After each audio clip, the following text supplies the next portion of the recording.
Nous disons merci à l'Éternel des armées pour les œuvres d'amour de Dieu.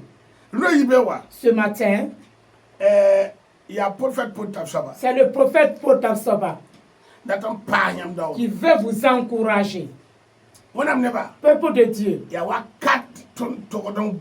Et c'est le temps et nous devions nous méfier tellement. Nous sommes dans Jacques chapitre 4. Le verset 1.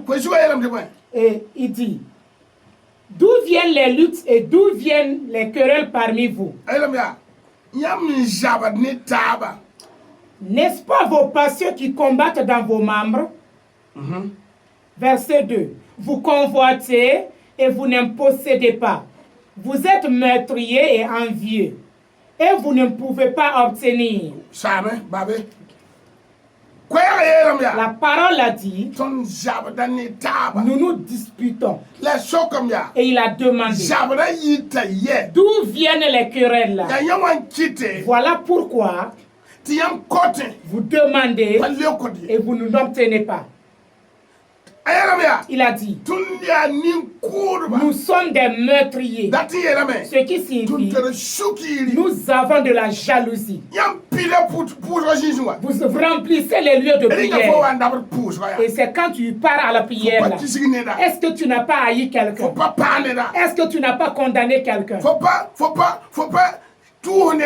Est-ce que tu n'as pas insulté quelqu'un? Est-ce que tu n'as pas manqué du respect à quelqu'un?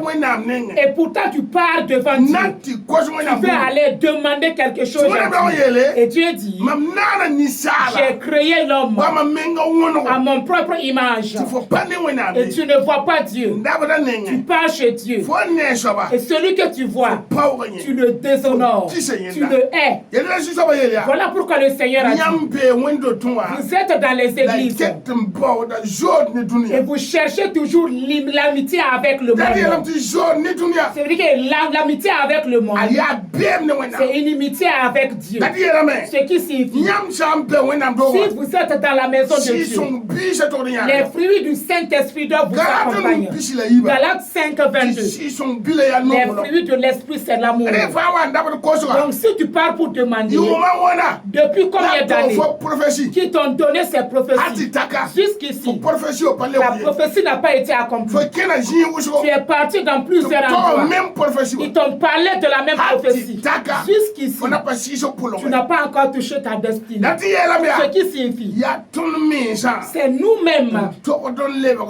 Nous devions arranger, chercher une relation avec Dieu, chercher une relation avec Jésus. Ce qui signifie, soit l'image de Dieu. Jean 3, 16. Dieu dit là-bas, j'ai tant aimé le monde, j'ai envoyé mon fils Jésus. Et qui est-ce que tu n'aimes pas? Peut-être que tu es dans la maison, tu fais souffrir ta femme. Or pourtant la Bible a dit, dans Malachie 2, vous criez et Dieu ne répond pas. Vous gémissez, vous apportez vos dîmes, vous apportez vos offrandes, et Dieu n'est pas encore exaucé. Ce qui veut dire, tu as fait pleurer ta femme, tu as fait souffrir ta femme, et pourtant Dieu dit, je hais l'homme qui fait du mal à sa femme. J'ai en horreur de l'homme qui fait du mal à sa femme. Et il y a des problèmes comme ça dans les foyers. Ce matin, si tu m'écoutes, alors écoute l'Esprit de Dieu. Il va te changer et toutes tes requêtes seront exaucées. Tu dois toucher ta destinée. Rentrer en 2026. Tu as reçu les prophéties. En 2023, ça n'a pas été exaucé. En 2024, ça n'a pas été exaucé. En 2025, ça n'a toujours pas été exaucé. Approche-toi à l'Éternel des armées. Montre-lui tes erreurs. Et en 2026, tu vas rentrer dans ta destinée. Que Dieu vous bénisse. Le prophète Potapsoba. Pame Barka. Mon numéro WhatsApp. Puis 90. Puis 95. Puis la Yibo.